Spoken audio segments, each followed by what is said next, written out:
गुल क्लास में बैठी थी और कुछ नोट्स तैयार कर रही थी। क्लासेस ऑफ थे और कुछ गिने चुने स्टूडेंट बैठे यहाँ वहाँ की बातें और कुछ मोबाइल चला रहे थे। इसी वक्त गुल के करीब अनाया आई और उसकी कॉपी किताब समेत लेकर सख्त नज़रों से देखकर बोली, आधे घंटे से कॉल मिला रही हूँ, मेरी कॉल क्यों नहीं रिसीव कर रही हो? सॉरी यार, पता नहीं चला, फ़ोन शायद वाइब्रेशन पर था। खैर छोड़ो, तू अपना सुना। गुल उसकी तरफ देख मुस्कुराई। कोई ख़ास खबर नहीं है, बस आरिफ भाई की मंगनी होने वाली है और वो खुश नसीब कोई और नहीं, तुम्हारी बहन मिसबा नूर है। गुल ने बिना कोई तासर दिए इसकी पूरी बात सुनी और लापरवाही से शाने उचका दिए। तो इसमें मुझे क्या, मेरा क्या लेना देना हुआ? गुल ने कहा और सोचने लगी, उसे क्या किसी की मंगनी हो या शादी हो या कुछ भी। यार कैसी बातें कर रही हो तुम? और रजा भाई मुस्बा के भाई बहन हो, माना कि तुम दोनों सुतेले हुए, लेकिन फिर भी। अनाया ने दुखी होते हुए कहा, अनाया मैं भी इन्हीं भाई बहन मानती हूँ, लेकिन वो लोग मुझसे कोई तलक नहीं रखना पसंद करते हैं।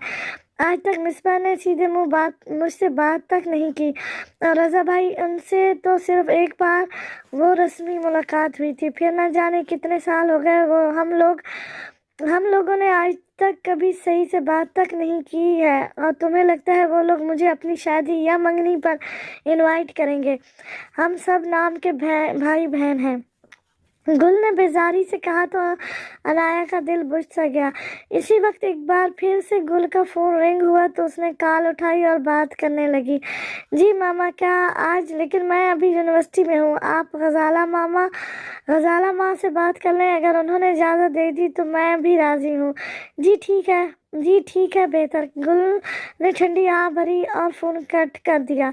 जा बेटा, तेरी दुआ कबूल हो गई। अभी मॉम का फ़ोन था, उन्होंने मुझे आज तुम लोगों के घर चलने को कहा है और अम्मी ने भी मंजूरी दे दी है। मैं बेबस हूँ, पता नहीं मुझे मेरी किस्मत हमेशा वहाँ क्यों ले जाती है जहाँ मुझे ज़रा बराबर भी इज्जत नहीं मिलती। गुल जानती थी वो अपनों के बीच भी पराई है। गुल, ऐसी बात मत करना यार, मैं हूँ और हमेशा मैं तेरे साथ रहूँगी। अनाया उसे उदास देख जोर से गले लगा गई। अम्मी क्या पहनूं, कुछ समझ नहीं आ रहा। शाम को मम्मा के साथ अनाया के घर जाना है। गुल फर्श पर बैठी अबदिदा होकर बोली, दो खेत क्या लगाऊंगी, चुपचाप कोई भी सादा सा लिबास जेब तन करो और निकलो, एक तो तुम्हारे नखरे ही खत्म नहीं होते। गजाला बेगम चीख कर बोली, नहीं, मुझे नहीं जाना है, मेरा सर दर्द कर रहा है, आप चली जाए मेरी प्यारी अम्मी प्लीज। गुल ने एक बार पलकें झपकाकर मासूम सी शक्ल बनाकर कहने लगी, अच्छा बेटा, अब मैं समझी, असल बात यह है कि तुम्हें जाना नहीं है, इसलिए इतने ड्रामे कर रही हो। गजाला बेगम भी इसकी माँ थी और इसकी रग रग से वाकिफ थी। गुल धप से फर्श पर गिर गई। उफ, उठो मेरी जान और जल्दी से तैयार होकर रफा दफा हो, वरना फिर जरूर समझेगी मैंने तुम्हें जाने से रोका है। गजाला बेगम इसकी एक्टिंग देख हंस कर बोली। गुल पर्पल कलर का लॉन्ग फ्रॉक और चूड़ीदार पजामा और इस पर हम रंग दुपट्टा ओढ़े तैयार खड़ी थी। ठीक है, फिर मैं चलती हूँ, आप अपना ख्याल रखिएगा, और हाँ, मैं पहुँचकर कॉल कर दूँगी। गुल एक ही सांस में बोले जा रही थी और गजाला बेगम इसके सर पर दुपट्टा रख रही थी। जहनूर बेगम ने गाड़ी के संग ड्राइवर भेज दिया था। गुल अपनी चमक धमक के साथ अपनी सादगी से भरपूर वजूद को लिए हाथ मेंशन पहुंची, जहां वो एक बार हल्दी की रस्म में शिरकत करने आई थी। गुल खामोशी से चलती हुई अंदर आई और वो साहिदा बेगम और वहां साहब को सलाम करके एक कोने में सोफे पर दबक कर बैठ गई। जहनूर बेगम ओपन लॉन्ग गाउन पर गोल्डन ज्वेलरी का सेट पहने काफ़ी रिस्पॉन्सियल से बैठी थी। मुर्तज़ा साहब भी बैठे वहां साहब से बातों में लगे थे। मुर्तज़ा, तुम बेफिक्र हो, आज से मिसबा हमारी बेटी हुई और मुझे तो मिसबा बचपन से ही पसंद थी यार, घर की लड़की है, देखी भाली है और हमें तो ये रिश्ता दिल से मंजूर है। बस कोई करीबी तारीख देखकर दोनों की मंगनी कर देते हैं। वहाज साहब खुशी से बोले तो साहिदा बेगम भी बस मुस्कुरा दी। साजिदा बेगम को तो लगा इनका दम घुट जाएगा, क्योंकि मिसबा स्लीवलेस साड़ी पहने सबके दरमियान बैठी बड़ी ही बेबाकी से फ़ोन चला रही थी। ये अपना रज़ा कहाँ है? वहाज साहब रज़ा का पूछने लगे। कुछ तबीयत ठीक नहीं है, इसलिए घर पर आराम कर रहा है। आप रज़ा को छोड़ें और अरसम को बुलाएं ताकि दोनों बच्चे आपस में मिल लें और जो बातें करनी होगी वो भी कर लें। मुर्तज़ा साहब अपनी घड़ी में वक्त देखकर बेचैनी से बोले, क्योंकि इन्हें एक ज़रूरी मीटिंग पर भी जाना था। हाँ, अरसम भी बस आता होगा। वहार साहब मुस्कुराकर बोले, वो आंटी अनाया नहीं है क्या? गुल के सवाल पर सब इसकी तरफ देखने लगे। नहीं बेटा जी, उसने आपको बताया नहीं क्या? आज वो अपने ससुराल वालों के साथ शॉपिंग पर गई है। साजिदा बेगम की बात पर गुल ने अपने दिल में अनाया को एक मोटी सी गाली दी, क्योंकि अनाया के पुरजोर इसरार पर ही वो आज यहाँ आई थी और उसे अब पता चला कि मादाम तो शॉपिंग में बिजी है। क्या हुआ बेटा जी, कोई बात है क्या? साजिदा बेगम ने फिर सवाल किया तो गुल अपनी सोच से बाहर आई। नहीं, कोई बात नहीं है आंटी, गुल ने मुख्तसर जवाब दिया और खामोश होकर बैठ गई और सोचने लगी आखिर वो यहाँ आई ही क्यों? बड़ों के बीच में इसका क्या काम? एक काम करो बेटा जी, तुम जाकर अनाया के कमरे में बैठो, वहाँ तुम्हारा दिल भी लग जाएगा और अनाया के कमरे में अच्छी अच्छी किताबें भी हैं, तुम्हारा वक्त भी गुजर जाएगा। साजिदा बेगम के कहने और गुल उठी और फौरन वहां से रफू चक्कर हो गई। गुल को लगा था मजीद वो वहां रुकती तो सड़ जाती। बोरियत से उससे उकताहट महसूस होने लगा था। गुल सीढ़ियां फलांगते हुए सीधा अनाया के कमरे में पहुंची। कमरा बहुत ही खूबसूरत और जदीद फैशन से मज़ीन हर एक चीज़ थी। गुल स्टडी टेबल के साइड पर बने बुक शेल्फ से एक किताब निकाल कर पढ़ने लगी। वक्त भी इसका गुजरने लगा। तभी अचानक सारे घर की लाइट्स चली गई तो गुल उठी और डर से यहाँ वहाँ देखने लगी। गुल को अंधेरे से डर तो नहीं लगता था, लेकिन अंधेरे कमरे में वो बिल्कुल तन्हा रहना इसके बस की बात नहीं थी। गुल उठी और भागते कदमों से बाहर आ गई और सीढ़ियों के करीब ही इसकी किसी सख्त ताज़ुम हो गया और वो गिरते गिरते बची। गुल ने नज़र उठाकर सामने टकराने वाले शख्स को देखा तो वो चौंकी और इसके बेहद करीब आ गई। सनम, ये तुम हो क्या? गुल सामने खड़े इंसान की हरी आंखें देख जोर आवाज़ में पूछने लगी। क्यों? सनम की आंखें हरी थीं और सामने खड़े इंसान की आंखें भी उसी ग्रीन थीं। गुल बिना कुछ सोचे समझे इसके चेहरे पर हाथ फेरने लगी, लेकिन वो भौंचाल रह गई क्योंकि इसके नरम हाथों में कुछ चुभ रहा था। Oh shit! गुल समझ गई कि सामने खड़ा इंसान कोई मर्द है, क्योंकि इसकी बेल्ट इसके हाथों में चुभने लगी थी और वो इतना अंदाजा लगा चुकी थी कोई मर्द इसके साथ सामने खड़ा है। गुल खुद को बुरा भला कहती पीछे खिसकने लगी। गुल ने सोचा वो कितनी बड़ी अहमक है और कितनी बड़ी बेवकूफ़ के कर बैठी है। सिर्फ आंखों से कोई कैसे समझ सकता है कि सामने खड़ा इंसान मर्द है या औरत? इसी वक्त पूरे बंगले में वापस से लाइट्स आ गई और गुल सामने खड़े लड़के को देख शर्मिंदा हो गई। गुल ने पहचान लिया कि यह अनाया का भाई आरिम्स है। आरिम्स खड़ा दिलचस्प निगाहों से गुल को देख रहा था, जिसका चेहरा शर्मिंदगी से लाल भूरा हो गया था। आपको शायद गलत फहमी, आरिम्स इतना ही बोला था कि गुल उल्टे पांव वहां से भाग गई। अजीब लड़की है, आरिम्स हंस दिया। गुल नीचे आके अपना सांस बहाल करने लगी और खुद को अच्छी अच्छी गालियों से नवाज कर सोचा शायद इसकी अकल पर पत्थर पड़ गया है, क्योंकि सनम तो फिलहाल यहाँ है ही नहीं। वो तो क्या कई दिनों से यूनिवर्सिटी भी नहीं आ रही। फिर पता नहीं क्या इसने क्या सोच कर ये सोच लिया कि यहाँ सनम आई है। गुल ने लोगों का लिहाज किया और खुद को 2-3 थप्पड़ लगाने से गुरेज किया। आरिम्स भी थोड़ी देर में कपड़े तब्दील करके नीचे आया और सभी से मिलकर एक सोफे पर बैठ गया। गुल को बस अब वहाँ से किसी भी तरह भागना था। आरिम्स बार बार गुल की तरफ देख मुस्कुराए जा रहा था और गुल को कोफ्ती होने लगी थी। फिर रिश्ते की बातचीत कर सब चले गए। आरिम्स की नज़र एक पल के लिए भी गुल से नहीं हटी थी और ये बात गुल भी नामहसूस तरीके से खुद पर किसी की सुलगती नज़र महसूस कर रही थी। साजिदा बेगम ने बेटी की नज़रों का मज़कर जब गुल को बने देखा तो दिल में मुस्कुरा दी। आसिम को ज़न्नूर बेगम और वहाज साहब ने वसवस से अकेले बात करने की इजाज़त भी दी, लेकिन आसिम ने साफ लफ्ज़ों में इनकार कर दिया और वहीं सब लोगों के दरमियान बैठा गुफ्तगू करता रहा। लोगों के जाने के बाद भी आरिम्स बैठा गुल नैन के बारे में सोचता रहा और इसकी सहमी और मासूम झुकी नज़रें देख दिल में अजीब से जज्बात मचलते हुआ महसूस करने लगा, लेकिन आर्यन ने इन जज्बात को रोका नहीं और गुल के हाथों का लम्स अपने चेहरे पर महसूस करता रहा। जब गुल ने नादस्ती में आसिम का चेहरा छुआ था, आसिम अपने कमरे में आया और थकावट की वजह से लेट गया, लेकिन दिलो दिमाग में सिर्फ एक ही चेहरा बार बार रक्स कर रहा था और वो थी गुलनैन। सनम सर पकड़े बैठी थी। लगातार दो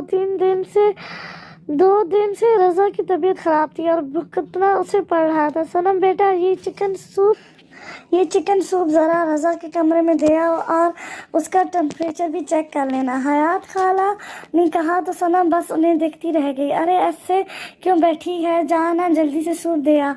जी दे आती हूँ। सनम बहुत ज़्यादा थक गई थी क्योंकि एक सुबह से वो काम में लगी थी और अब भी वो 2 मिनट आराम के लिए बैठी थी। तभी हयात खाला फिर से इसके सर पर सवार हो गई। हयात खाला तो सनम के काम और इसकी फुर्ती देख अश करती थी। क्यों सनम सारे काम बड़ी मुस्तैदी और साफ सुथरे अंदाज में करती थी। जब से सनम आई थी घर इसने समेट लिया था। अब हर चीज वक्त पर होती थी। हयात खाला पहले अकेली कुछ नहीं कर पाती थी, लेकिन जब से सनम आई थी घर में मानो रौनक आ गई थी। सनम सफ़ेद सिल्वर कुर्ते में मुबलिस थी। सनम कंधों पर सफ़ेद चादर फैलाए रजा के कमरे में चली गई। रजा उधर मुंह करके तकिया पेट में दबाए सो रहा था। सनम ने सूप को साइड टेबल पर रख दिया। रजा सर उठे और ये सूप पी लीजिए। सनम ने नीचे फर्श पर गिरी चादर को उठाती हुई बोली, लेकिन रजा सोया ही रहा। सनम चलकर रजा के बेड के करीब आई और झुककर अपनी सर्द हथेली इसके कशीदा पेशानी पर रखा तो रजा ने लम्हे भर को आंखें खोली और अंगड़ाई लेकर सीधा हो गया। बुखार तो कुदरत कम है, चलो खैर दवाई असर कर गई और शुक्र है खुदाया, वरना मेरी ड्यूटी तो ख़त्म ही नहीं होनी थी। सनम दिल में शुक्र का कलमा पड़े पीछे हट गई। रजा उठा और अब वो हशाश पशार भी दिख रहा था। तुम मेरे कमरे में क्या कर रही हो? रजा उठते ही अपने सांचे में आ गया। सनम अपनी ही ख्याल पर हंस दी कि वो तो रजा की नींद बेहोशी के आलम में 2 रातें तक इसके सहारे बैठी इसका टेम्परेचर चेक करती रहती थी और गीली पट्टी इसके माथे पर भिगा कर रखती थी। रजा को कोई होश नहीं था, वो तो बुखार की वजह से बेसुध पड़ी रहता था। तुम मुस्कुरा क्यों रही हो? मैं तुमसे कुछ पूछ रहा हूँ। वही सर्द और पुतरीला लहजा जो रजा के किरदार का खासा था। वो मैं बस सूप देने आई थी। आपकी तबीयत ठीक नहीं थी ना? सनम उंगली मरोड़ते हुए बोली। रख दिया सूप, अब जाओ और शक्ल गुम करो अपनी। रजा के कहने पर सनम का भी खून खोल उठा और वो पैर पटक कर वहां से चली गई। सनम जो ठंडे ठार और मख्तूल मजाज की लड़की थी, वो भी रजा की बात सुनकर तब जाया करती थी। बेमरवा सख्त दिल और सख्त मिजाज इंसान।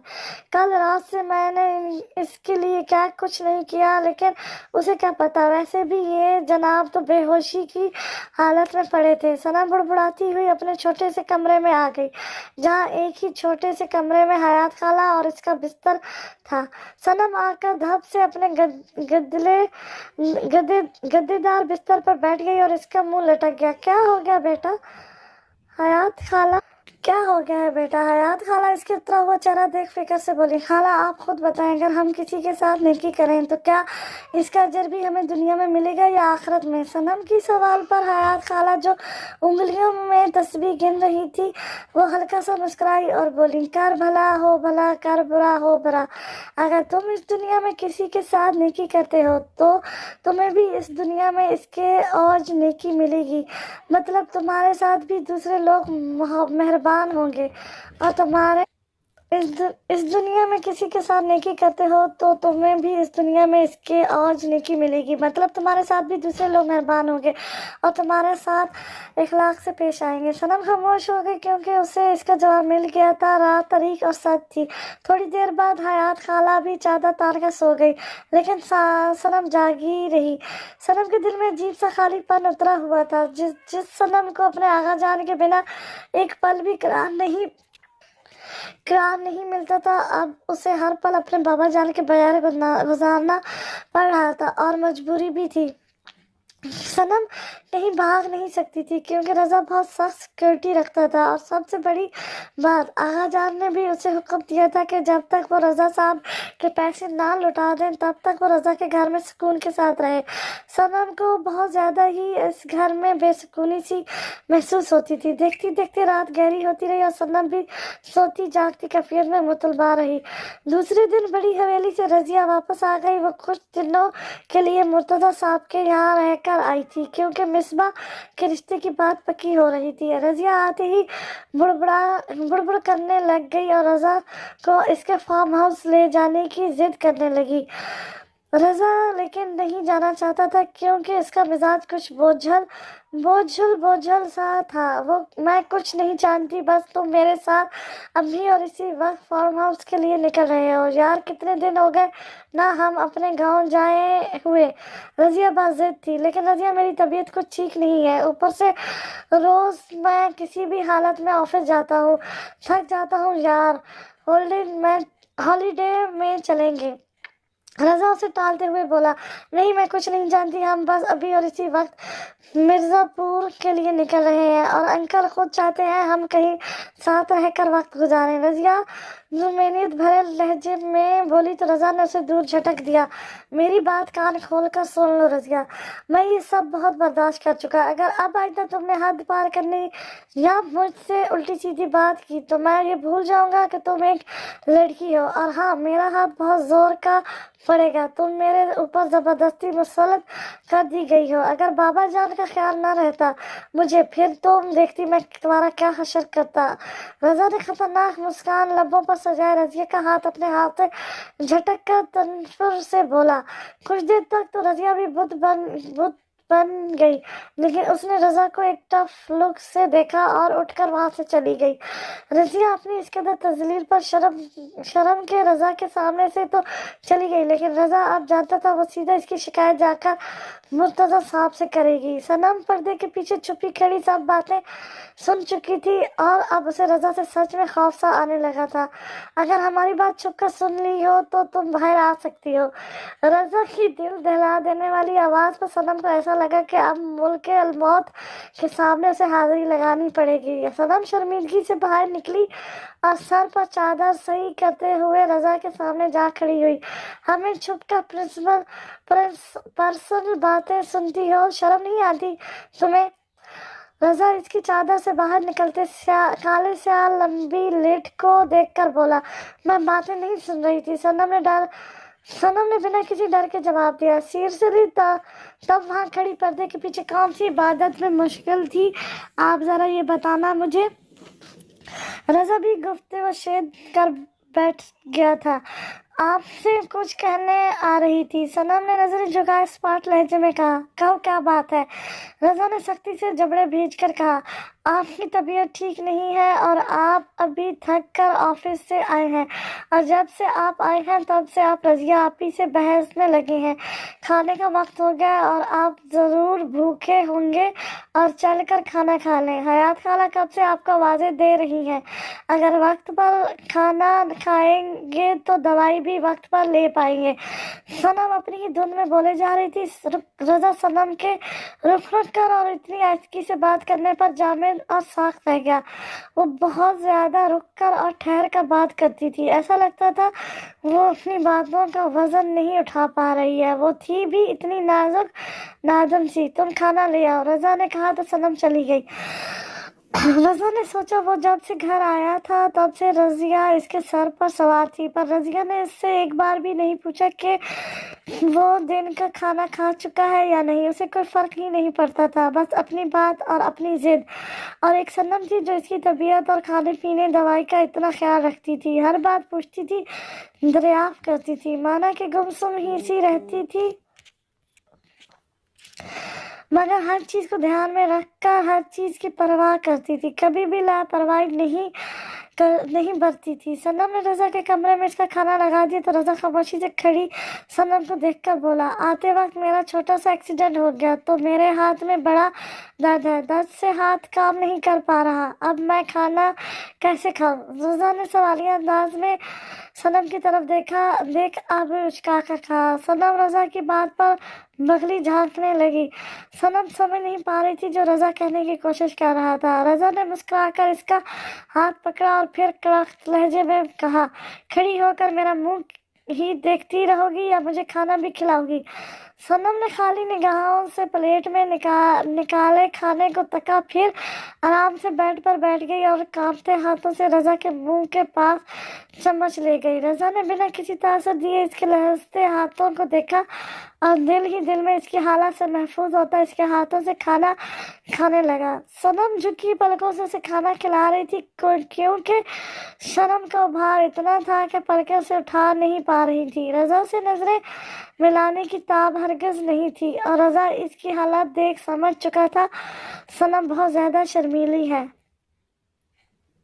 صنم تھرتھراتی اور کانپتی ہاتھوں سے رضا کو کھانا کھلایا اور پھر بھاگتی ہوئی کچن آئی اور سوچا وہی پاگل ہے جو اس نے رضا سے کھانے کا پوچھا۔ صنم بیٹھی مغرب کی نماز پڑھ رہی تھی جب رضا اس کے سر پر آ کر سوار ہو گیا۔ صنم تم نے میری ایک امپورٹنٹ فائل دیکھی ہے؟ میں نے اپنے ہی کمرے میں رکھی تھی، اب نہیں مل رہی۔ وائٹ کلر کی تھی۔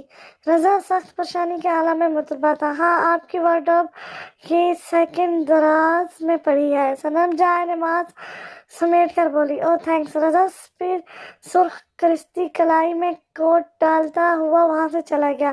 یا اللہ کتنے بڑے لاپرواہ ہیں، ان کی یادداشت اتنی کمزور ہے۔ صنم چھت کو تکتی ہوئی بولی اور حیات خالہ کا کیپٹ والا فون لے کر اپنے آغا جان سے بات کرنے لگی۔ رضا کا آن لائن میٹنگ تھی۔ رضا کو اپنے کمرے میں جائے ہوئے 2 گھنٹے ہو گئے تھے، تبھی اچانک گھر کا ٹیلی فون بجا تو صنم جھٹ سے ٹیلی فون اٹھا کر ہیلو بول گئی۔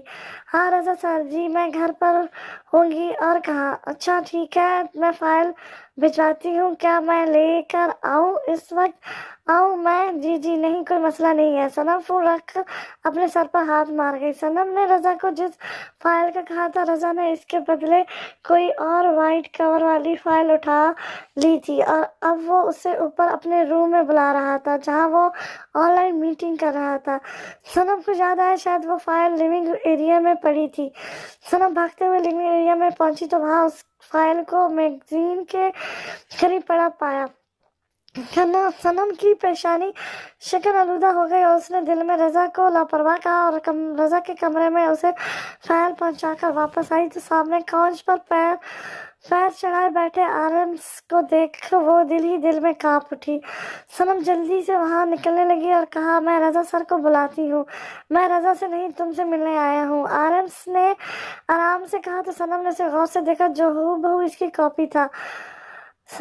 آرمس کے پیچھے سے انایا نکل آئی تو صنم بھاگ کر اس کے گلے لگ گئی اور ایک دم اس کے گلے لگی روتی ہی رہی۔ مجھے پہلے ہی سمجھ جانا چاہیے تھا کہ انکل جھوٹ کہہ رہے ہیں، تم اپنی خالہ کے پاس نہیں ہوگی کیوں کہ تم نے 1 ہفتے سے اپنا فون بند کر رکھا ہے۔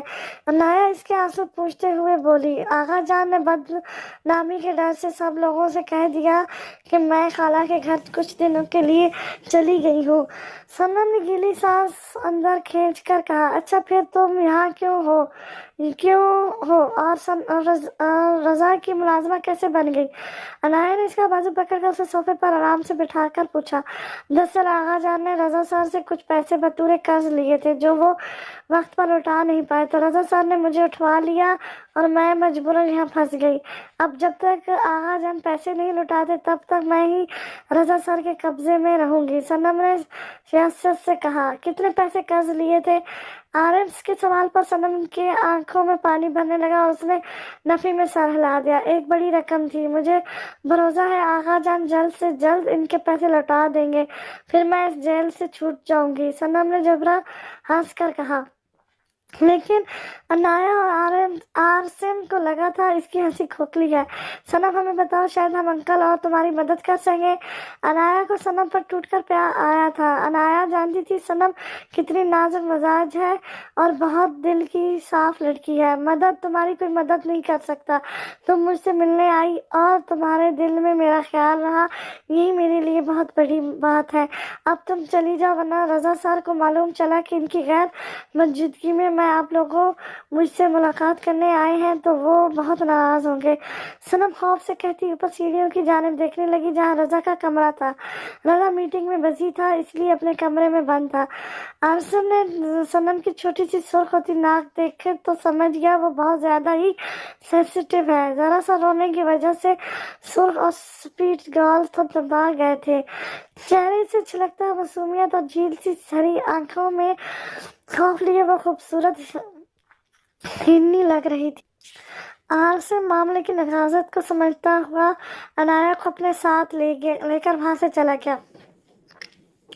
इसी वक्त रजा नीचे सीढ़ियों से चलता हुआ नीचे आया तो सनम को फर्श पर बैठा घुटने के मुंह लिए रोता सिसकता हुआ पाया तो सख्त लहजे में बोला, अपने आंसू बाद में बहा लेना, जाओ जाकर मेरे लिए एक कप कॉफी बना कर लाओ। सनम अंदर ही अंदर कलसती हुई उठी और किचन जाकर कॉफी बना लाई और रजा के कमरे में कॉफी ले गई।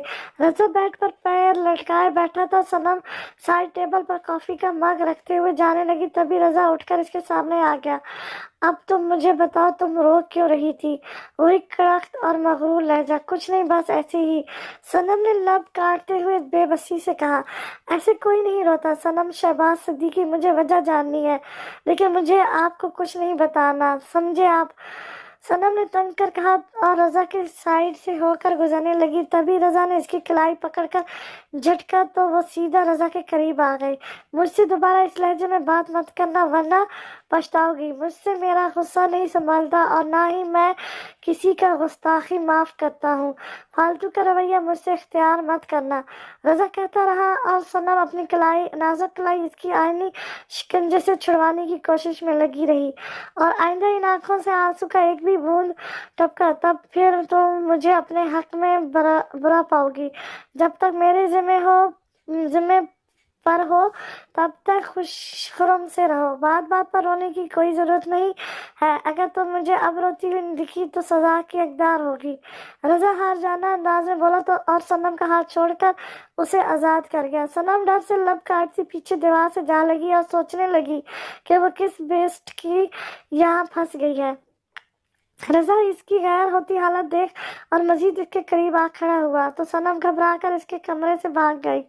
रजा अपना बेड सुलझाता मुस्कुरा दिया। रजा को इसका लम्स दीवाना बना रहा था। रजा जब भी इसके करीब जाता था सनम की फितरी शर्म और हया आड़े आ जाती थी और वह शर्मा कर अपनी लंबी मर्ज़गान सुर्ख आर्ज़ों पर साया फगन कर देती थी। रजा के लिए ये सब नया था क्योंकि रजिया बहुत ज़्यादा बोर थी। वो सनम को अक्सर झड़क देता था और ज़्यादा देर तक अपने कमरे में या आसपास इसलिए रहने नहीं दिया करता था क्योंकि उसे डर था कहीं वो जज्बात में बह न जाए। रजा को अपनी अना बहुत प्यारी थी और वो किसी भी जज्बे के आगे घुटने टेककर मोहब्बत जैसी फजूल चीज़ पर अपनी अना कुर्बान नहीं करना चाहता था। वो अलग बात थी कि सनम के वजूद से आती शहर की किन खुशबू उसे इसके होश छीन कर उससे मुंह के बल पटक देती थी। रजा बहुत खुद पसंद और सख्त मजाज का मर्द था जो अपनी नफ्स पर काबू रखना जानता था, लेकिन फिर भी वो कहीं न कहीं सनम को लेकर इनसिक्योर होता रहता था। आरसिम का सनम को नजर भर देखना और सनम के लिए इसकी आंखों में ठंडे और नरम तासर देख उसे बहुत ज्यादा अजीब सा एहसास होता था। रजा का बस चलता तो वो सनम को सारी दुनिया की नजर से ओझल कर देता, लेकिन वो बेबस था और जानता था सनम और इसका कोई जोड़ नहीं है। रात के 2 बज रहे थे और सनम की आंखों से नींद गायब थी। वो इंसोम्निया का शिकार होती जा रही थी। सनम रात के वक्त टी शर्ट और प्लाजो पहने थी। सनम ने बगल में सोती हया खाला को देखा जो गहरी नींद में थी। सनम ने बालों का जूड़ा बनाया और शाल कंधों पर दुरुस्त करती हुई उठी और बाहर कमरे से निकल गई। सनम ने सोचा थोड़ा वॉक करेगी तो शायद नींद आ जाए।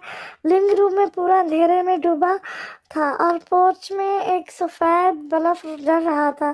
صنم کچھ اور سوچ پاتی اس سے پہلے ہی کسی کی سرسراتی ہوئی دو مضبوط ہاتھوں نے اسے کمر سے جکڑ کر خود میں بھیج لیا تھا۔ صنم نے اندھیرے میں بامشکل آنکھیں چھوٹی کر کے سامنے کھڑے شخص کو دیکھا جو کوئی اور نہیں رضا تھا۔ صنم نے اسے اتنی جرأت اور بے باکی تو صرف رضا سر میں ہی ہو سکتی ہے، ورنہ صنم ڈر گئی تھی کہ گھر میں چور گھس آیا ہے۔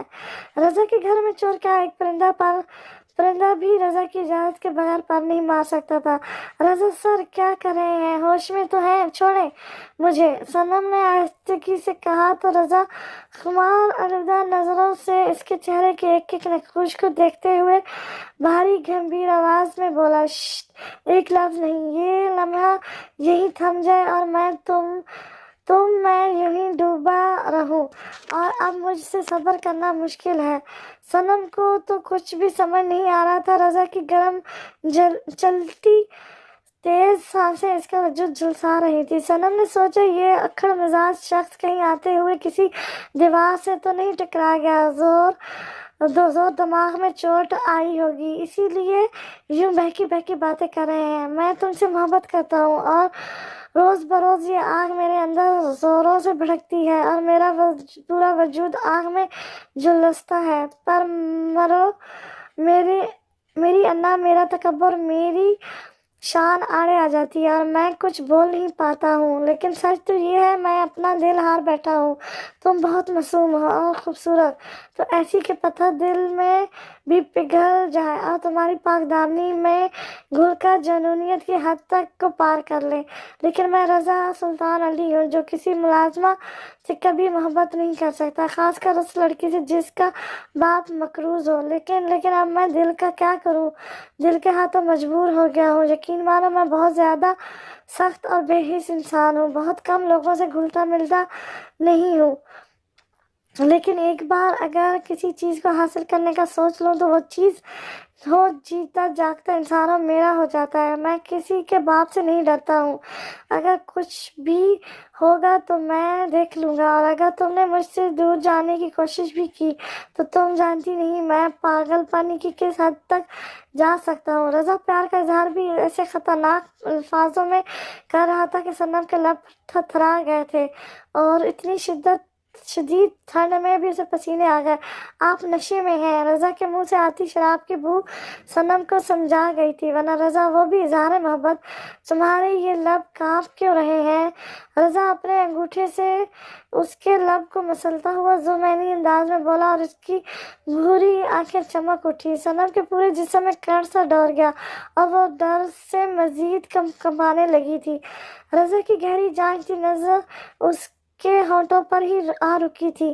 مجھے نیند آ رہی ہے۔ صنم رضا کے ارادے بھانپ چکی تھی، لیکن رضا نے یک حملے پر وہ بکھرا گئی۔ رضا نے اس کے جوڑے کو کھولا تو اس کے کالے سیاہ بال پورے چہرے پر بکھر گئے اور رضا نے اپنے لبوں کو صنم کے لبوں سے ملا دیا اور ایک ایک بوند کر وہ خود کو سیراب کرنے لگا۔ صنم رضا کو خود سے دور دھکیلنے کی تکدو میں لگی رہی، لیکن رضا نے اس کی گردن کے بالوں کو سختی سے مٹھیوں میں جکڑے رکھا۔ صنم کی مزاحمت سے بھی اسے کوئی فرق نہیں پڑا۔ نہ جانے صنم نے کتنی ہی مکے رضا کی چوڑی اور چٹانی سینے میں مارے تھے، لیکن رضا کی گرفت ہر پل سخت سے سخت ترین ہوتی جا رہی تھی۔ جب رضا نے اس کے لبوں میں اپنے دانت گاڑے دیے تو صنم کا سر چھلک پڑا اور اس نے دونوں مٹھیوں سے رضا کا کالر سختی سے تھام لیا۔ رضا اس کے لبوں کو دیوانوں کی طرح چومے جا رہا تھا، اس بات سے انجان کہ وہ اس کی محبت میں پور ڈوب چکا ہے، اس لیے بے قابو ہو گیا ہے۔ جب رضا نے اسے 10 منٹ تک اسی حالت میں رکھا تو اسے اپنی سانسیں اکھڑتی ہوئی معلوم ہوئی اور وہ رضا کی باہوں میں ہی گر گئی۔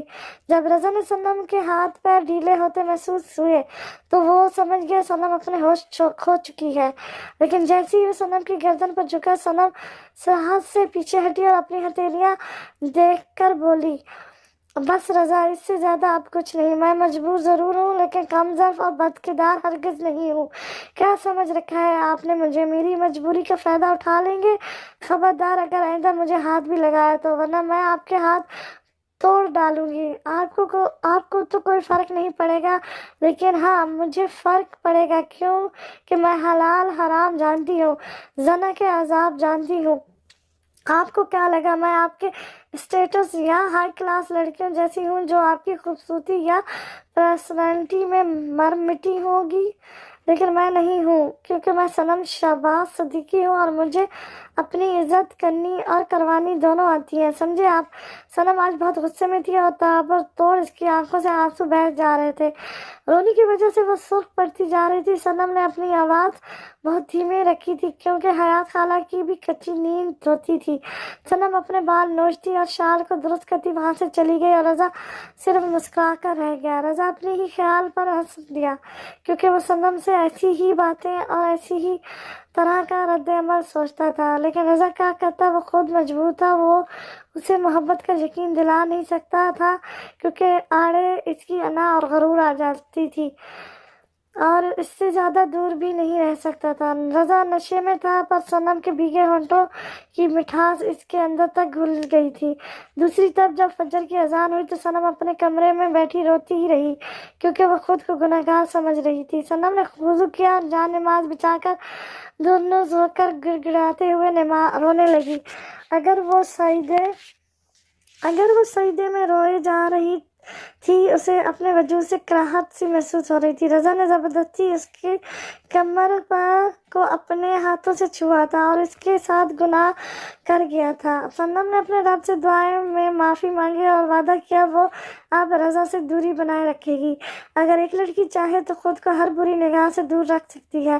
اس کی ہی غلطی تھی جو وہ ہر وقت رضا کے ارد گرد منڈلاتی رہتی تھی, اور وہ اگر خود ہی ہر وقت دوری بنائے رہے تو نہ رضا اس کی طرف آئے گا اور نہ ہی رضا کا دل بہکے گا. رضا آنکھ مل کر اٹھا تو اس کا سر بہت درد کر رہا تھا. نیز یہ کہ وہ کل رات والی سب باتوں کو بھول گیا تھا, لیکن صنم نے نہیں بھولی تھی. وہ ہوش میں تھی اور خود سے عہد کر چکی تھی کہ اب اسے کسی خود کو محفوظ رکھنا ہے. گل کلاس میں بیٹھی تھی اور عنایا بھی اس کے ساتھ والی سیٹ میں بیٹھی مخصوص سر کا لیکچر سن رہی تھی, جب پیچھے بیٹھا آریان بار بار گل سے کچھ نہ کچھ مانگنے کے بہانے سے ڈسٹرب کر رہا تھا. گل پین گھامڑ کہیں کیا, ایک پین تک خرید نہیں سکتا اور یہاں یونیورسٹی تک پہنچ گیا. عنایا تھوڑا بلند آواز میں بولی, جو بہت دیر سے آریان کی بدتمیزی برداشت کر رہی تھی. Miss Wahaj, please stand up and leave the class. Maqsood sir کی کہنے پر عنایا اٹھی اور ریان کو کھا جانے والی نظروں سے گھورتی ہوئی باہر نکل گئی. ساری کلاس آپس میں خسر پسر کرنے لگی اور ریان مسکرا دیا. اب اگر کسی نے بھی بدتمیزی کی تو کلاس سے دھکے دے کر میں نکالوں گا. مقصود سر کے کہنے پر گل لب بھیج گئی, کیونکہ ریان کی وجہ سے عنایا کلاس سے باہر چلی گئی تھی. گل میری بات سنو. ریان نے جیسے ہی کہا ویسے ہی گل اٹھی اور بلند آواز میں کہا, سر پلیز آپ میری سیٹ بدل لیں, کیونکہ 1 گھنٹے سے ریان مجھے بہت پریشان کر رہا ہے. میں صحیح سے کچھ سمجھ بھی نہیں پا رہی ہوں. اوکے, آپ سیکنڈ سیٹ پر آ جائیں, اور یاسیر تم گلنین کی سیٹ پر جا بیٹھو, مقصود سر نے کہا, اور ریان پر ایک کردار نظر ڈالی تو وہ ڈر کر سہم گیا. مسٹر ریان چودھری, مانا کہ آپ کے ڈیڈ اس یونیورسٹی کے بہت بڑے ٹرسٹی ہیں, اس کا یہ مطلب نہیں پورا یونیورسٹی آپ نے خرید لیا ہے. اچھے سے پیش آئیں ورنہ 1 مہینے کے لیے سسپینڈ ہو جائیں. مقصود سر کے کہنے پر گل کے کلیجے کو ٹھنڈ ملی اور وہ ریان کی طرف دیکھ کر آنکھ مار کر معصوم سا شکل بنا کر واپس سے لیکچر سننے لگی. ریان کھسکیا کر بیٹھا رہا اور سوچا اس گلنین کی بچی کو بعد میں سبق سکھائے گا. جب گل اور عنایا کینٹین میں بیٹھی تھی تو وہاں ریان بھی آ گیا ریان اپنی بےعزتی کروا کر. عنایا ہنس کر بولی, تم سے کم ہی ہوئی ہے میری بےعزتی, کم سے کم تمہاری طرح سر نے کلاس سے نکالا تو نہیں ہے. ریان منہ چڑھا کر بولا, ایک کام کرو, تم اٹھو اور یہاں سے نکل لو, ورنہ یہ گلاس سے میں نے تمہارا سر پھاڑ دینا ہے. گل نے ناگواری بھرے لہجے میں کہا, یار پلیز, میں تم لوگوں کے منہ نہیں لگنے آیا ہوں, بس میں اتنا چاہتا ہوں تم لوگ بتاؤ کہ صنم جان کہاں ہے. میرے میسج کا جواب تک نہیں دیتی. ریان کچھ ہی टान कर बैठते हुआ बोला, ओहो सनम जान, सनम कहो उसे, समझे, और वो जहाँ भी है खुश है, तो मेहरबानी कर इसका पीछा छोड़ो और अपने काम से काम रखो। अनाया अपना बैग लेकर उठी तो गुल भी अपना चेहरा नोज पेन से ढकती अपना बैग लेकर जाने लगी। प्लीज़ मेरी बहनों बताओ ना सनम कहाँ है? अरहान दोनों के पीछे पीछे भागता हुआ बोला, लेकिन दोनों ने ठेंगा दिखा दिया और आगे बढ़ गई। अनाया जैसे ही यूनिवर्सिटी से बाहर निकली, अरसम की बेंस उसे लेने आ गई थी। अनाया क्या तुम मुझे ड्रॉप कर दोगी? बहुत लेट हो गई हूँ और गजाला मामा परेशान होती होंगी, गुल ने झिझकते हुए कहा। तो अनाया ने इसका बाजू थाम कर बोली, अरे मेरी लाडो रानी, तू ना भी बोलती ना तो मैं तुझे घसीट कर अपने साथ ले जाती। शाम हो गई है और मैं तुझे इस वक्त बसों पर धक्के खाने के लिए नहीं छोड़ सकती थी।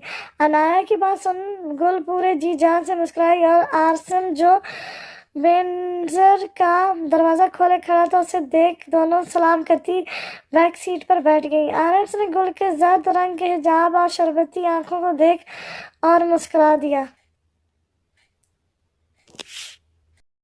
अनाया की बात सुनकर गुल पूरे जी जान से मुस्कुराई और आरएस जो बेनर्स का दरवाज़ा खोले खड़ा था उसे देख दोनों सलाम करती बैक सीट पर बैठ गई। आरएस ने गुल के ज़र्द रंग के हिजाब और शरबती आंखों को देखा और मुस्कुरा दिया।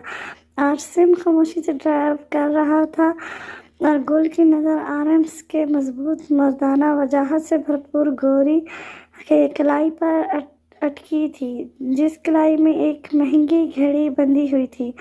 आरएस ने खुद पर गुल की नज़र का अर्तकाज महसूस किया तो पीछे पलट कर देखा। गुल भी इसके वजहत चेहरे को तक रही थी। अचानक ही दोनों की नज़रें टकराई और गुल ने शर्म से नज़रें नीचे झुका ली। आसिम लेकिन दिल ही दिल में इसकी हालत देख मुस्कुरा दिया। गुल अपनी गली के मोड़ पर उतर गई। अनाया ने बहुत जिद किया कि वो उसे इसके घर तक छोड़ आएगी, लेकिन गुल ने साफ इनकार कर दिया। गुल जानती थी वो जिस मोहल्ले में रहती थी वहाँ सब मिडिल क्लास के लोग रहते थे और किसी के पास भी मर्सिडीज बेंज नहीं थे। अगर वो बड़ी गाड़ी में बैठ के घर जाती तो मोहल्ले की औरतें चाहे मगोइयाँ करती। इसलिए गुल थोड़ी दूर उतरकर पैदल ही चली गई और घर आकर ही सांस लिया। रज़ा का नशा उतर चुका था और उसने सनम के साथ जो हरकत की थी उसे वो भी याद आ गई थी, जिसकी वजह से सनम उससे कतरा कर रह रही थी और अब ज़्यादा उसकी नज़रों के सामने नहीं रहती थी। रज़ा ने खुद को कोसा और सोचा आखिर उसने शराब पी ही क्यों थी। रज़ा को एक छोटे उम्र से ही सिगरेट शराब की आदत थी और अब ये आदत पुख्ता उम्र में पहुंचकर जान का वबाल बन गई थी। रज़ा को शर्मिंदगी थी, लेकिन उसने किसी पर जाहिर नहीं होने दिया था। रज़ा जानता था उसने अब सनम की नज़रों में वो मकाम खो दिया है जिस ऊंचे मकाम पर कभी वो हुआ करता था। सनम को वैसे भी उससे कराहत सी महसूस होती थी और अब मजीद सोने पे सुहागा इसकी हरकत ने कर दिया था। रज़ा अपने सख्त मिजाज, मगरूरियत और अना में कुछ नहीं था, लेकिन उसे सनम यूँ नज़रअंदाज करने पर वो अंदर ही अंदर खोलता था। लेकिन काफ़ी अच्छे से तरीके से वो अपना गुस्सा ज़ब्त कर लेता था। रज़ा कुछ कह सकता था और ना अब सनम के बिना रह सकता था। रज़ा सख्त अना परस्त था और उसे अब अंदर ही अंदर तड़प महसूस होती थी। रज़ा अपने शिद्दताना रवैये और अपने सब्र पर उससे काबू खोने से डरता था। जानता था वो कितना बड़ा जुनूनी है। अगर एक बार वो मोहब्बत में बह जाता तो हर हाल में सनम को फतह कर लेता। आज उसे एहसास हुआ था वो सनम की मोहब्बत में कितना आगे बढ़ गया है। रज़ा ऑफिस में बैठा था और यही सब सोच रहा था जब अरसम इसके करीब आ खड़ा हुआ। किसी के कैबिन में आने से पहले उससे इजाज़त लेते हैं मिस्टर वहाज। रज़ा इसकी तरफ देखकर बोला तो अरसम लापरवाही से शाने उचका गया। काश सब आपकी तरह होते। अरसम इसके सामने रोलिंग चेयर पर बैठता आराम से बोला, मतलब क्या मेरी तरह होते? रज़ा एकदम संभल कर बैठ गया। कुछ नहीं, ये बताएं सनम कैसी है? اس کے اوپر سے اب بھی صنم کا بھوت اترا نہیں ہے۔ رضا نے جبڑے بھیج کر مٹھیاں بھیج لیں تو ارسم مزے میں سگریٹ سگلا کر لبوں سے لگا گیا تھا۔ صنم ٹھیک ہے، لیکن ایک بات بتاؤ، کیا تم صنم کو پہلے سے جانتے ہو؟ پہلے سے جان پہچان ہے تم دونوں کی؟ رضا نے آج دل میں اٹھتے سوال کو زبان تک لا کر ہی دم لیا۔ نہیں یار، بس وہ بہت پیاری لگتی ہے، ارسم کھوئے ہوئے لہجے میں بولا تو رضا اٹھ کھڑا ہوا اور سامنے گلاس وال کے پاس جا کھڑا ہوا اور دوسری طرف منہ پھیر کر سانسوں کو نارمل کرنے لگا، کیونکہ اسے بہت سخت غصہ آیا تھا۔ آنکھوں سے انگارے نکلنے لگے تھے۔ تمہیں شرم آنی چاہیے، تمہاری شادی مصباح سے ہونے والی ہے اور تمہاری نظر صنم پر ہے۔ رضا شعلے باز نظروں آنکھوں سے گھورتا ہوا بولا، یار کیسی شرم، ابھی کون سا شادی ہو رہی ہے؟ ارسم جان بوجھ کر اسے تپا رہا تھا۔ رضا کی تو سر لگی تلووں پر بجھی، میری طرف سے تمہیں جو کرنا ہے کرو، بس میرے گھر کی عورتوں سے دور رہو۔ رضا تن پن کرتا بولا، ارے یار تم اتنا جلدی توپ کی طرح پھٹ پڑنے کے لیے تیار کیوں رہتے ہو؟ ڈونٹ وری، میں اچھا لڑکا ہوں، میں گڈ بوائے ہوں، ایک ہی لڑکی پر دل آئے گا اور جس پر بھی آئے گا اسی سے شادی کروں گا۔ ارسم شرارت سے بولا تو رضا کا دل کیا وہ اس کے منہ میں ایک مکہ جڑ دے۔ پھر بھی صنم میں کچھ الگ ہی بات ہے، اف، جب اسے دیکھا میرا دل زوروں سے دھڑکا۔ اور پھر بند کرو یار اپنی بکواس، صنم کے متعلق مجھ سے فضول نہ بولو۔ رضا شہادت کی انگلی اٹھا کر اسے وارن کر گیا اور اپنے آفس سے نکل گیا۔ رضا جیسے ہی گھر پہنچا کسی کی دل سوز چیخ پورے گیسٹ ہاؤس میں گونج اٹھی اور رضا پہچان چکا تھا اور یہ کسی اور کی نہیں، صنم کی چیخ ہے۔ رضا دوڑ کر لیونگ ایریا میں پہنچا جہاں حیات خالہ صنم کو اٹھانے کی کوشش کر رہی تھی۔ آہ خالہ، ارے بیٹا اٹھنے کی کوشش تو کر۔ نہیں اٹھا جا رہا خالہ، پیر بہت درد کر رہا ہے۔ صنم لب کاٹتی ایک دم پھوٹ کر رو دی۔ کیا ہوا خالہ؟ رضا کی آواز پر صنم نے جلدی سے آنسو صاف کیے، کیونکہ رضا کو اس کے آنسوؤں سے سخت چڑ تھی۔ ارے بیٹا کیا بولوں، سیڑھیوں سے اتر رہی تھی کہ اچانک ہی گر پڑی، پیر مڑ گیا ہے اور اٹھ نہیں پا رہی، حیات خالہ نے اداسی سے کہا اور صنم کو دیکھا جو اپنا دایاں پاؤں پکڑے بیٹھی تھی۔ رضا نے سوچا سب کا اتنا خیال رکھتی ہے پر اس لڑکی کو خود کا کوئی خیال نہیں رہتا۔ رضیہ گھر پر نہیں تھی، وہ اپنے کسی کزن کے یہاں کچھ دنوں تک رہنے گئی تھی۔ رضا نے صنم کا بازو پکڑا اور صنم نے رضا کا مضبوط کندھا تھاما اور اٹھنے کی کوشش کی، لیکن دوسرے ہی پل کڑھا کر گر گئی۔ لیکن رضا کے مضبوط حارس نے اسے جگڑے رکھا تھا۔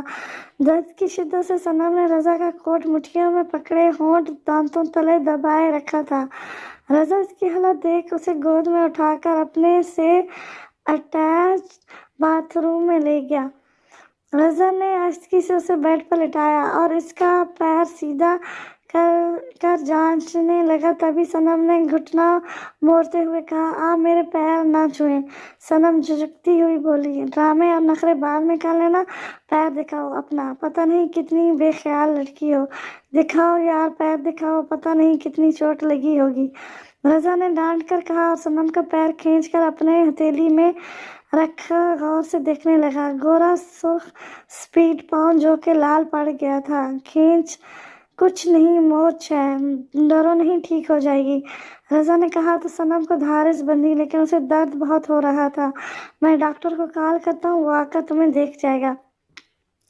رضا نے پھر ڈاکٹر کو کال ملائی اور تھوڑی ہی دیر میں ڈاکٹر آ گیا۔ درد کا انجیکشن اور چند پین کلر دے کر ڈاکٹر واپس چلا گیا۔ صنم پین کلر کھا کر شام کو اپنے کمرے میں سوئی تھی اور رضا اس کے پنتائی کے پاس کھڑا اسے سوتے ہوئے دیکھ رہا تھا۔ پھر رضا اس کے پیروں کے پاس آیا اور اپنے ہاتھوں سے اس کا پیر سلانے لگا۔ صنم کو ہلکی ہلکی گدگدی محسوس ہونے لگی تھی کیونکہ رضا اس کے تلوؤں کو سلا رہا تھا۔ صنم نیند میں کروٹ بدل کر مسکرانے لگی تو رضا اسے دیکھ اندر تک سرشاری محسوس کرنے لگا۔ یلخبط ہی رضا جھکا اور اس کے پیروں کو چوم گیا۔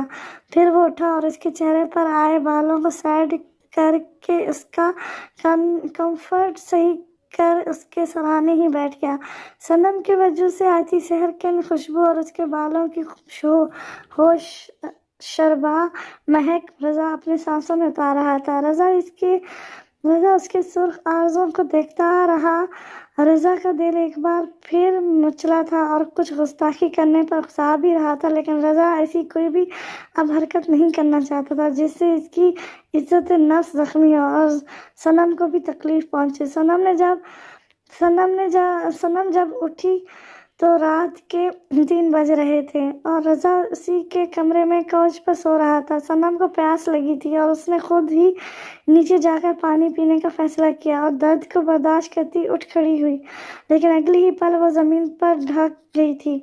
सनम को अपनी पंखुड़ियों से जान निकलती महसूस होने लगी। रजा की बहुत ज़्यादा कच्ची नींद होती थी। वो सनम के सिसकने के आवाज़ पर जाग गया और सनम को फर्श पर बेचारगी से बैठा देख वो परेशान हो गया और उठकर उसके करीब आ गया और घुटने के बल फर्श पर बैठ गया। क्या हुआ?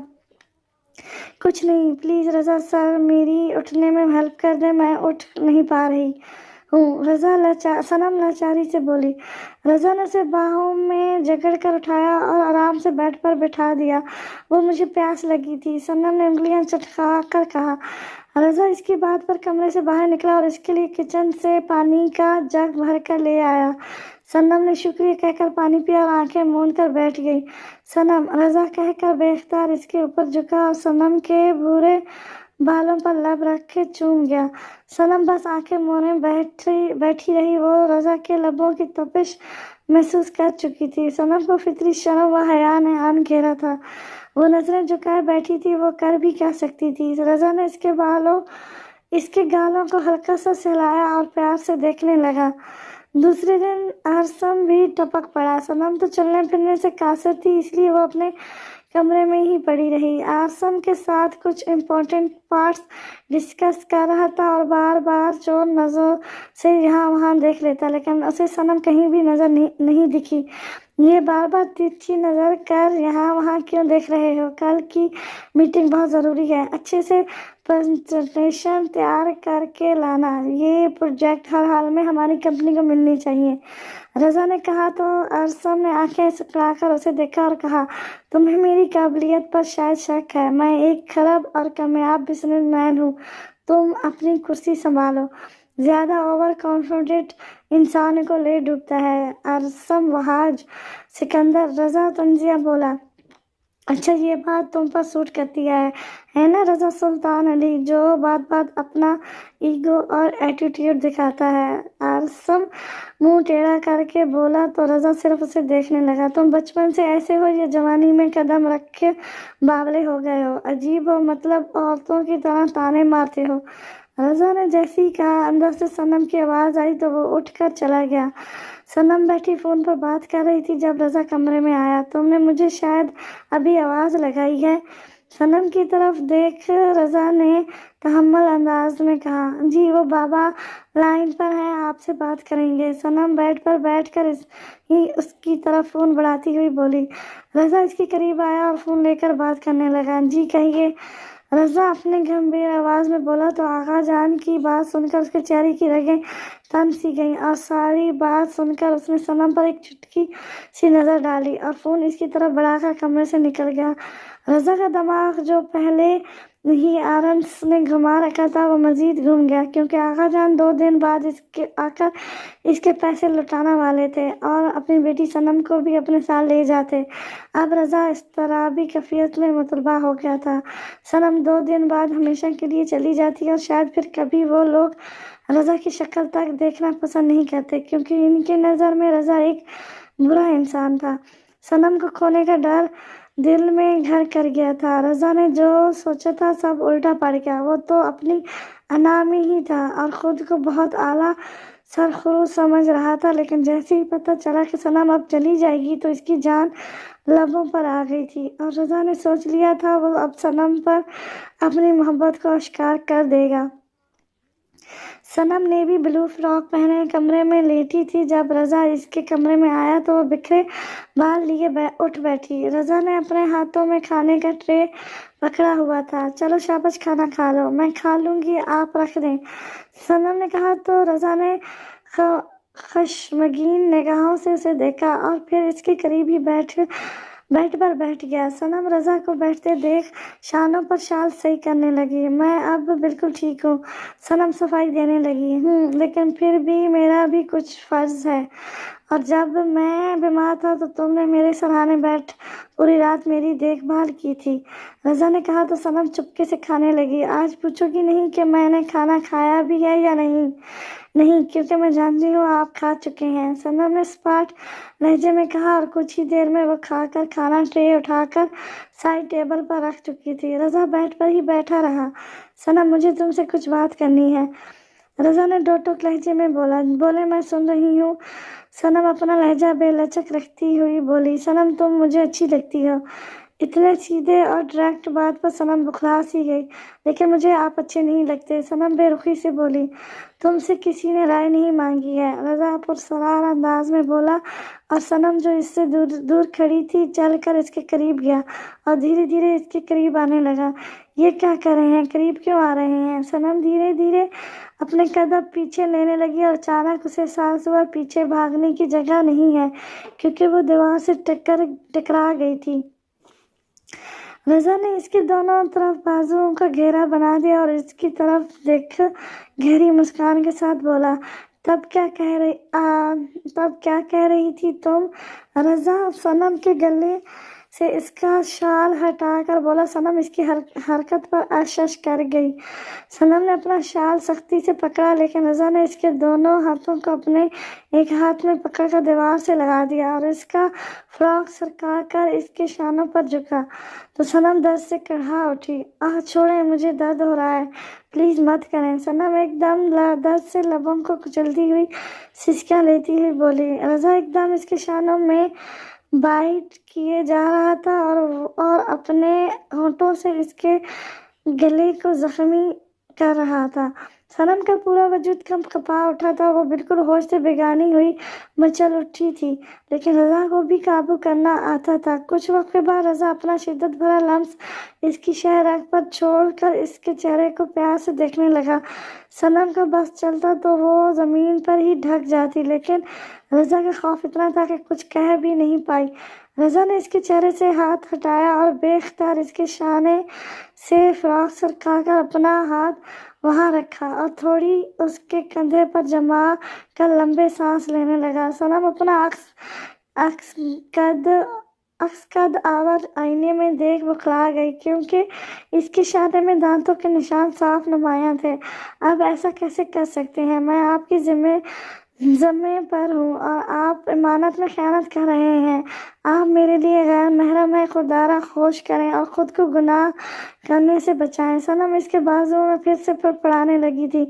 پیار کرنا گناہ نہیں ہے، اور اگر تمہیں ایسا کچھ لگتا ہے تو مجھ سے نکاح کر لو، رضا محبت پاش لہجے میں بولا۔ صنم ایک دم چونک گئی۔ رضا انا پرست تھا، لیکن اب وہ زیادہ دن تک خود کو صنم سے دور نہیں رکھ سکتا تھا، اور یہ بات وہ بہتر طریقے سے جان چکا تھا۔ اسے ہر حال میں صنم کا ساتھ چاہیے تھا۔ صنم بے اختیار پلٹی اور کہا، نہیں، میں ایسا نہیں کر سکتی، آپ جیسے انسان کے ساتھ نکاح کبھی نہیں۔ کیا مطلب مجھ جیسا؟ مطلب آپ جیسا انسان جو شراب پیتا ہے، ہر حرام کام کرتا ہے اور جو بے حد جنونی ہے۔ ایک لڑکی کو اغوا کروا کر زبردستی اسے اپنے گھر پر رکھنا، کیا یہ ایک اچھے انسان کی پہچان ہے؟ صنم اچھوتے ہی بولی، اگر یہ بات ہے تو میں تمہیں دکھاتا ہوں میں کتنا برا ہوں۔ رضا صنم کو گھسیٹتے ہوئے لیونگ ایریا تک لے آیا اور اس کا ہاتھ جھٹک دیا۔ اب مجھے جانے کیوں نہیں دے رہے؟ صنم رضا کے ہاتھ سے اپنا ہاتھ چھڑانے کی کوشش کرنے لگی اور رضا کے لبوں پر ایک دم شیطانی مسکان تیر گئی۔ نہیں جانے دے سکتا، اگر تم جانے دے دیا تو میری جان بھی چلی جائے گی۔ آئی تھنک مجھے تم سے شدت والی محبت ہو گئی ہے۔ جھوٹے ہیں آپ یہ صرف میرے بابا سے بدلہ لینے کے لیے کر رہے ہیں، ورنہ میں اچھے سے جانتی ہوں آپ منگنی شدہ ہیں۔ صنم ایک دم غصے سے چیخی، اف، رہنے دو سویٹی، تم غصے میں اور بھی زیادہ حسین لگتی ہو۔ نکاح تو تمہارا مجھ سے ہی ہوگا اور آج ہی ہوگا، دیکھتا ہوں مجھے کس کا باپ آ کر روکتا ہے۔ رضا اسے ایک دم صوفے پر دھکیل گیا۔ صنم کو یقین نہیں آ رہا تھا کہ رضا اس کے ساتھ ایسا بھی کر سکتا ہے۔ یقین نہیں آ رہا ہوگا، لیکن سچ میں تم سے عشق کر بیٹھا ہوں، اور اب تو جنون ہے میرا، تم میری بنو۔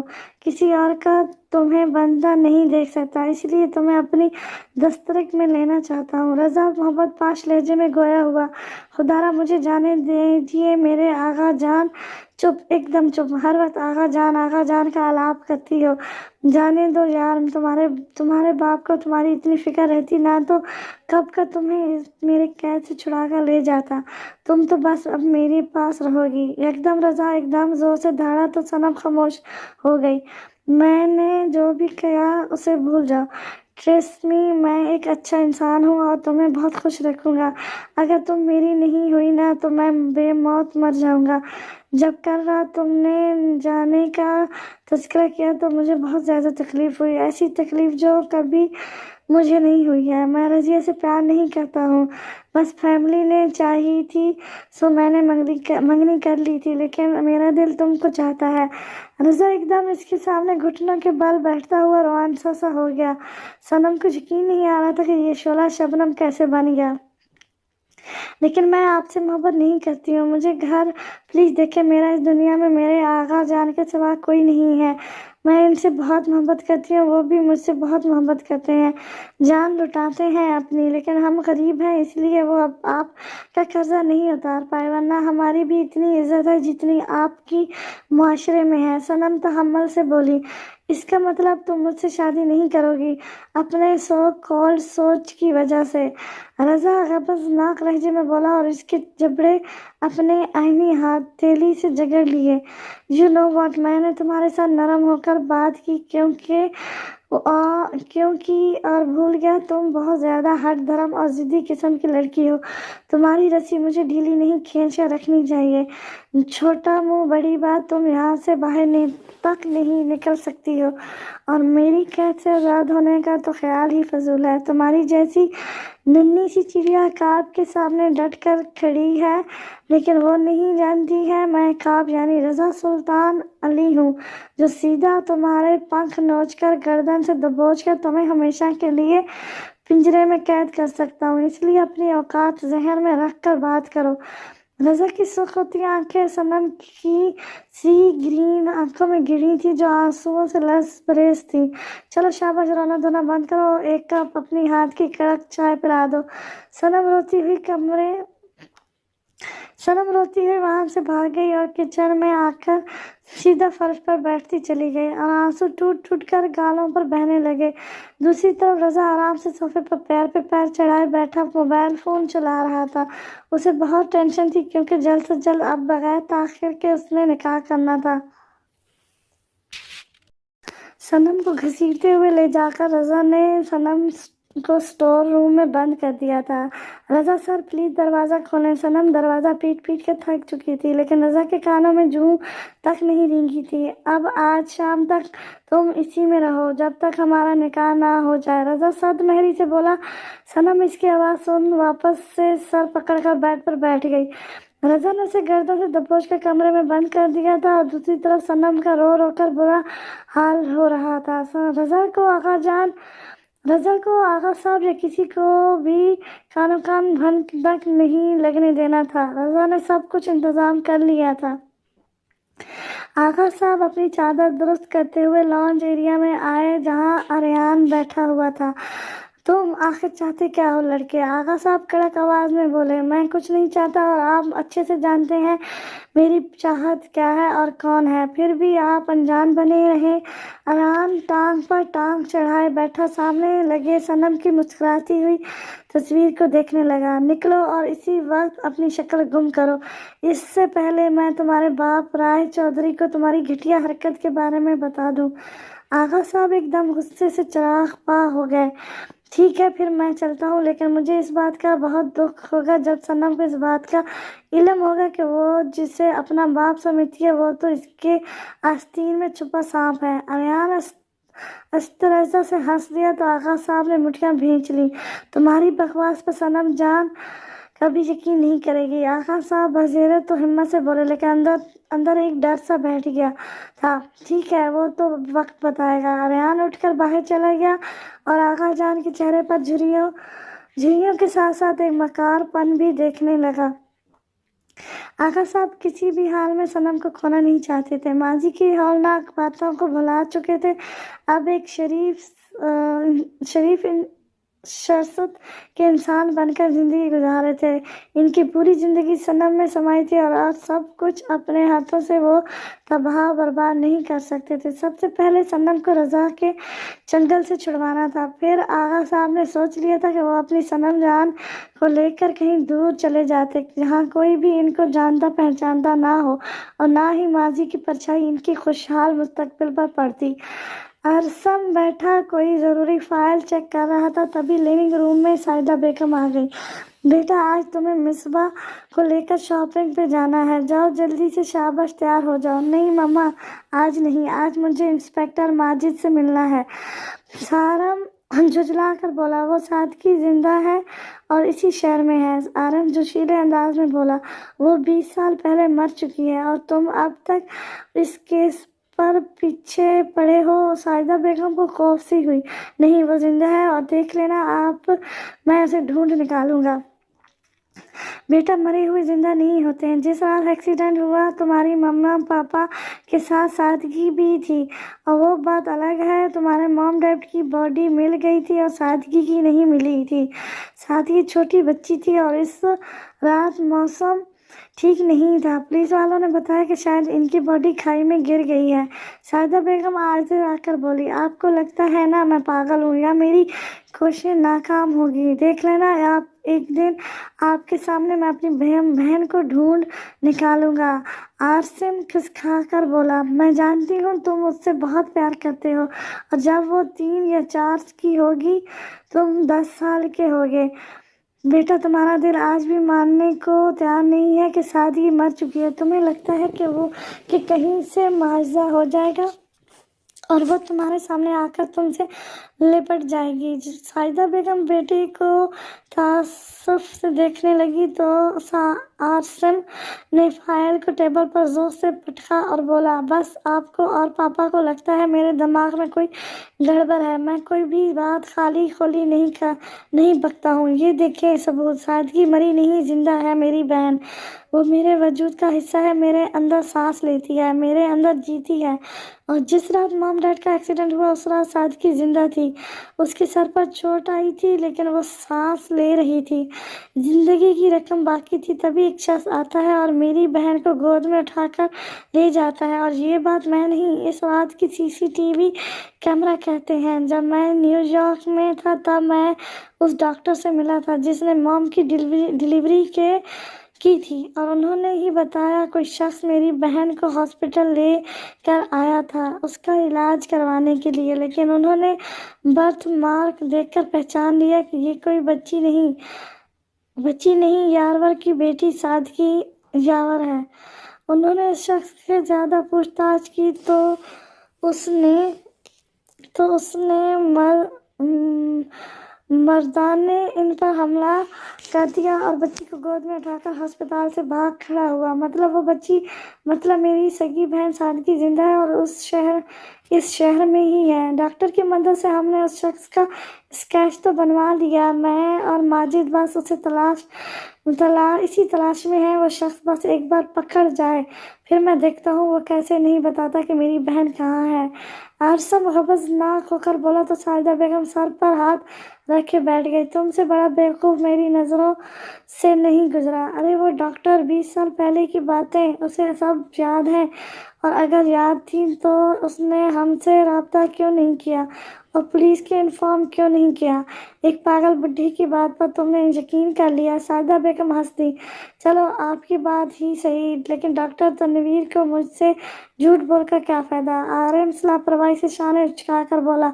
साहिदा बेगम चुप हो गई, फिर माथे पर बल सजाकर बोली, भाड़ में गया सब, बाद में ये सब करते रहना।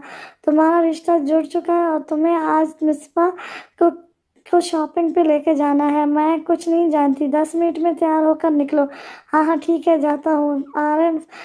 आसिम अंगड़ाई लेकर बोला तो साजिदा बेगम इसके सर पर प्यार से हाथ फेर कर चली गई। आसिम पुरवकार अंदाज में चलता हुआ शॉपिंग मॉल के अंदर आया, जहाँ नैन कब से बैठी उस शख्स का इंतजार कर रही थी जो पूरे 1 घंटा लेट पहुंचा था। सॉरी वो मैं थोड़ा लेट हो गया। आसिम गुल को बतौर जायजा लेने लगा। आज उसने हिजाब नहीं लिया था, अलबत्ता उसने दुपट्टा कांधों पे फैलाए रखा था और सर पर चादर अटकाए खड़ी थी। आसिम की हसरत ही रह गई थी कि वो उसे कभी खुले बालों में देखे। तब चलो शॉपिंग शुरू करते हैं, तुम्हें जो पसंद है तुम ले लो। आसिम आंखों से ग्लासेस हटाकर बोला, किस खुशी में? मैं क्यों शॉपिंग करूं? शादी आपकी और मिसबा की है तो शॉपिंग भी उसके लिए आपने करनी होगी। गुल खुश्क लहजे में गोया हुई, तुम तुम तब यहाँ मेरा दीदार करने आई हो। अगर तुम्हें शॉपिंग नहीं करनी थी तो यहाँ क्यों आई हो? आसिम ने भी कड़क लहजे में कहा। गुल ने एक नज़र बदतमीज शख्स को देखा और सोचा ये कितना रूडली बात कर रहा है। फजूल कोई मुझसे ना करे, मैं मिसबा की वजह से आई हूँ। उसकी तबीयत ठीक नहीं थी इसलिए मुझे आना पड़ा। आपको जो पसंद है वो खरीद लें, मैं मिसबा का साइज बता दूंगी। गुल ने खुद ठंडे मिजाजी से कहा, क्योंकि वो कोई माल में तमाशा नहीं लगाना चाहती थी और ना ही आसिम के मुंह लगना चाहती थी। आसिम ने बहुत सारे कपड़े अपनी पसंद के लिए बस गुल देखकर साइज देखकर ओके कर देती थी। लगभग उसने सारे ही कपड़ों में सर को जींस देखकर हाँ किया था। वो ज़्यादा बात करने से गुरेज कर रही थी। तुम भी अपने लिए कुछ ले लो, तुम्हें जो पसंद आ जाए वो ले लो। बेतरकीब से शॉपिंग कर लो, मैं सारे बिल पे कर दूंगा, आसिम ने कहा। लेकिन गुल ने कोई जवाब नहीं दिया। वो चकाचौंध और होशरुबा ज़माने की चाल ढाल देखकर अपनी औकात फरामोश करने वाली लड़कियों में से नहीं थी, ना ही किसी का एहसान लेना पसंद करती थी। गुल ने देखा था माल में एक मामूली से भी कपड़ा सोने का दाम रखता था। गुल ने सोचा इसकी न्यू मार्केट ही सही है, जहां वो मोल तोल कर और कम दाम करवा कर अम्मी के साथ 1,500 का कामदनी सूट लेकर आई थी। वही इसके लिए बहुत बड़ी खुशी की बात थी और इसने उस जोड़े को संभाल कर रखा था।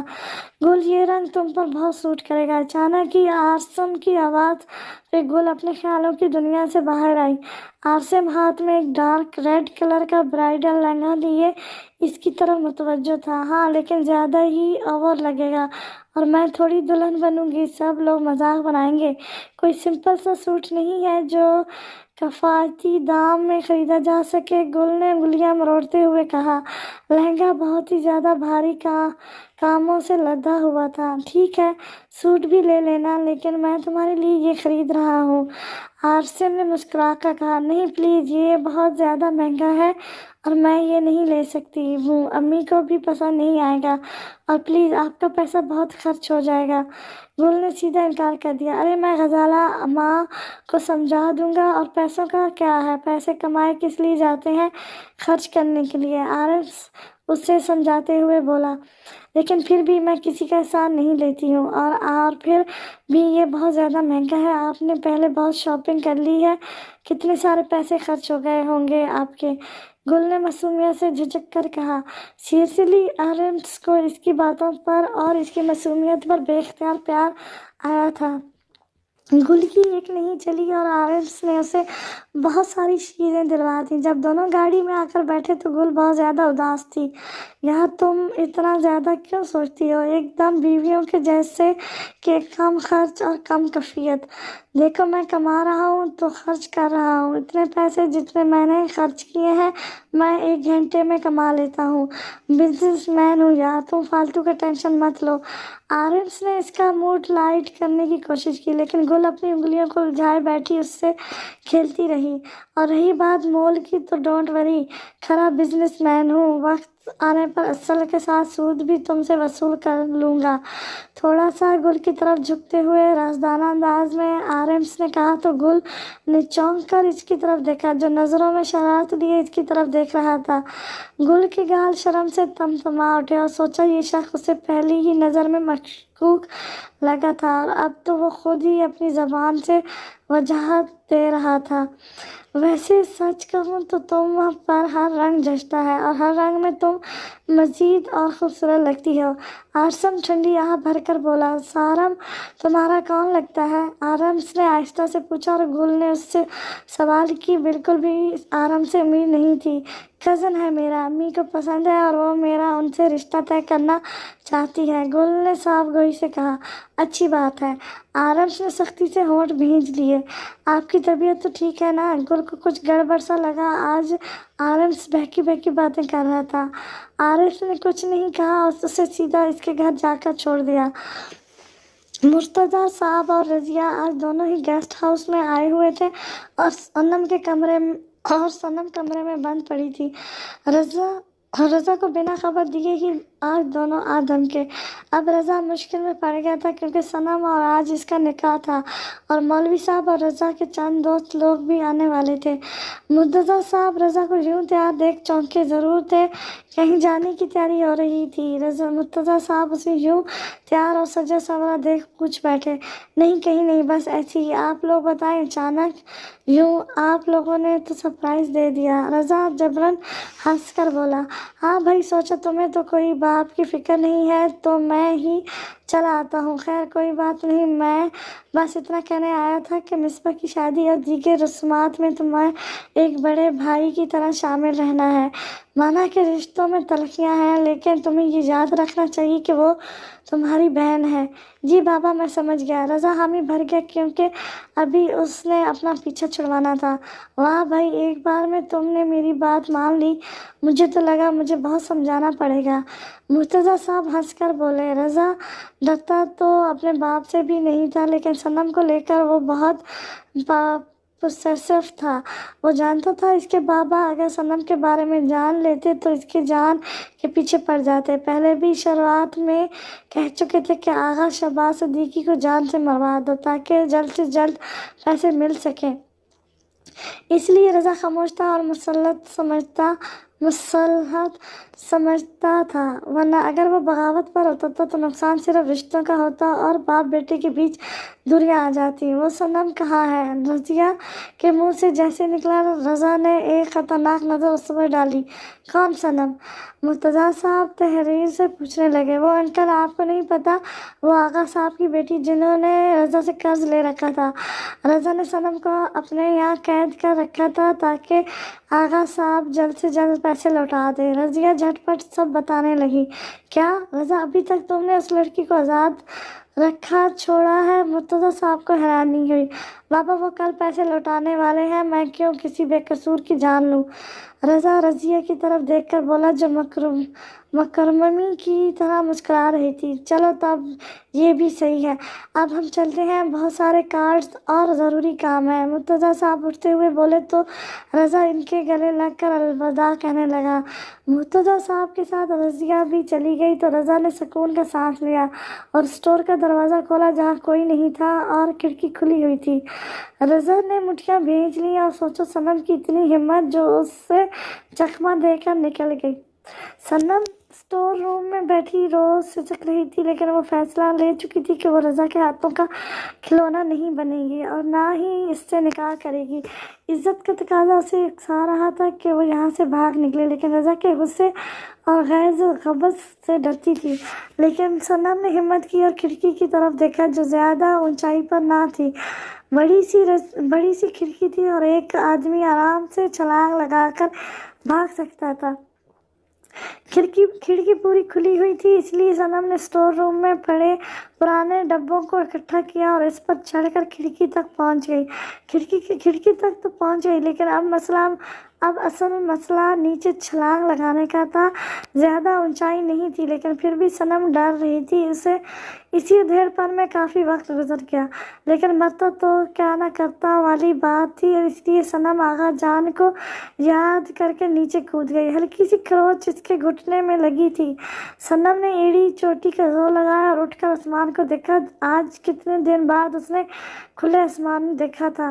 صنم سیدھی ہوئی اور بھاگ کھڑی ہوئی۔ صنم में जितनी ताकत थी उसने एड़ी चोटी का जोर लगाया और पागलों की तरह भागने लगी। सनम को खुद होश नहीं था कि वो दौड़ते हुए कितनी दूर निकल आई है। उसे होश तब आया जब सामने से एक तेज रफ्तार में मर्सिडीज आती दिखी और किसी ने सड़क के किनारे इसका हाथ खींच लिया, वरना सनम का खतरनाक एक्सीडेंट हो जाता।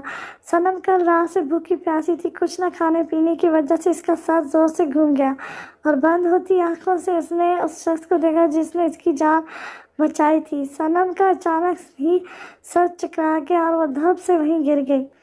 जब दूसरी बार सनम की आंख खुली तो उसने खुद को एक नरमदार बिस्तर पर लेटे हुए पाया।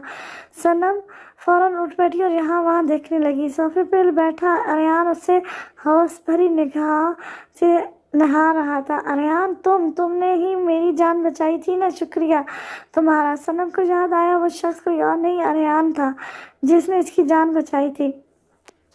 अरियान इसके करीब आया और फूंक मारकर उसके चेहरे पर आते बालों को साइड किया। प्लीज़ मुझे घर छोड़ दो, मैं बड़ी मुश्किल में हूँ। सनम अपना दुपट्टा संभाल कर बोली कि यकदम अरियान ने इसका हाथ पकड़कर अपने करीब खींचा। सनम उसे हैरत से देखने लगी। क्या कर रहे हो? छोड़ो, तुम्हारा दिमाग तो ख़राब नहीं हो गया? सनम चीखती हुई बोली। हाँ, ख़राब हो गया सनम जान, कौन काफिर तुम्हें देखकर नहीं बहकेगा? कभी खुद को देखा है? इस कदर हसीन, इस खूबसूरती, ऊपर से ये नज़ाकत, कोई भी दिलो जान से तुम पर फरीका हो जाएगा। जब तुम्हें पहली बार यूनिवर्सिटी में देखा तो मैं दीवाना हो गया और उसी दिन से तुम्हें पाने की ख्वाहिश दिल में जाग उठी। अरियान की पकड़ लम्हा मजबूत होती जा रही थी। सनम इसके आगे बहुत कमज़ोर थी। सनम ने अपने दोनों हाथ छुड़वाने की कोशिश की लेकिन अरियान ने हाथ नहीं छोड़ा। मेरा हाथ छोड़ो, तुम मेरे साथ ऐसा नहीं कर सकते हो। सनम रो पड़ी और सिसकने लगी। मैंने तुम्हें पाने के लिए बहुत इंतज़ार किया है और आज जब किस्मत मुझे ये मौका फराहम कर रही है तो मैं हाथों से ये वक्त ज़ाया क्यों करूं? अरियान खतरनाक अंदाज में मुस्कुराया और सनम का दुपट्टा उछाल कर दूर फेंक दिया और सनम को ज़ोर से बेड पर धक्का दे दिया। सनम उसे मुतशद्दिद निगाहों से देखने लगी जो शर्ट के बटन खोल रहा था। सनम जानती थी वो बहुत कमज़ोर है और भाग कर कहीं जा भी नहीं पाएंगी क्योंकि उसे बहुत नकाहत जद महसूस हो रही थी। जिस्म में कंपकपाई सी हो रही थी और सर भी घूम रहा था। सनम को इस वक्त शिद्दत से रज़ा की याद आई। रज़ा कहीं से भी आकर उसे इस हैवान से बचा ले।